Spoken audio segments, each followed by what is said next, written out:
start with Alexander Isak and the latest on him. We already know this summer transfer, we need a striker like we did last summer transfer window. Surely this time we are not going to mess up again. Surely not. So this is the latest on Alexander Isak, the striker that everyone has been talking about, obviously.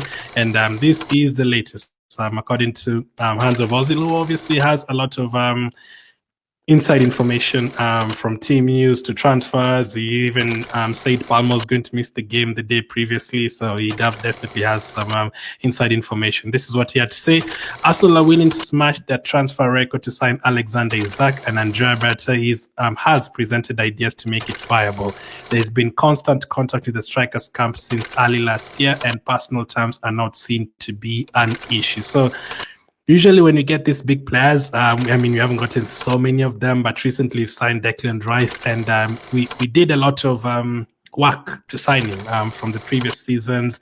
We started talking to him like a year before, and by January we had tips that he was definitely going to join us in the summer transfer window.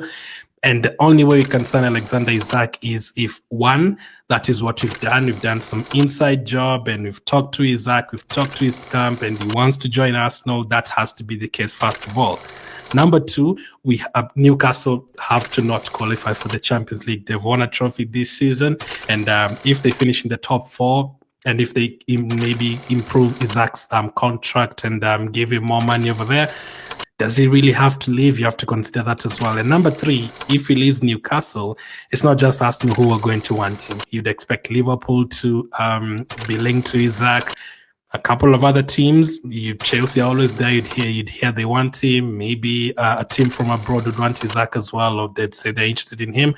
Now, there's a couple of teams that might not be there. The likes of Man City, since they have Haaland, and Real Madrid, since they have Mbappe up front, they might not be interested. But you never know. They might join the race. So the worst thing to happen is someone like Isak to go to Liverpool after they win the league title. That would be disastrous, because that will be, again, next season we'd have even extra work to do to win that Premier League title. So a lot of things have to go our way. So we have to convince him that he joins Arsenal, just like we did with Declan Rice. Declan Rice rejected going to Man City, which was seen as a shock at that time, joining Arsenal ahead of Man City.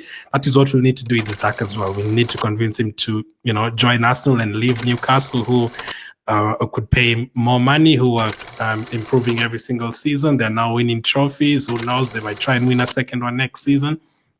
So there's a huge possibility that he might want to still go to a different team. So we have to do some inner work with him and his agents and the rest of his team. We have to do a lot of work. And we were told in January that Arsenal are not going to rush to sign a striker because they already have plans for the summer transfer window, and they basically don't want to waste money. Now, the only way that is going to be seen by Arsenal fans, like, okay, maybe the other point is if they go and spend that money on Isak or someone like a Gyökeres. That's the only way. But if you go and you spend money on a 30 million striker, people will be like, what? Is that what we were waiting for in the summer transfer window?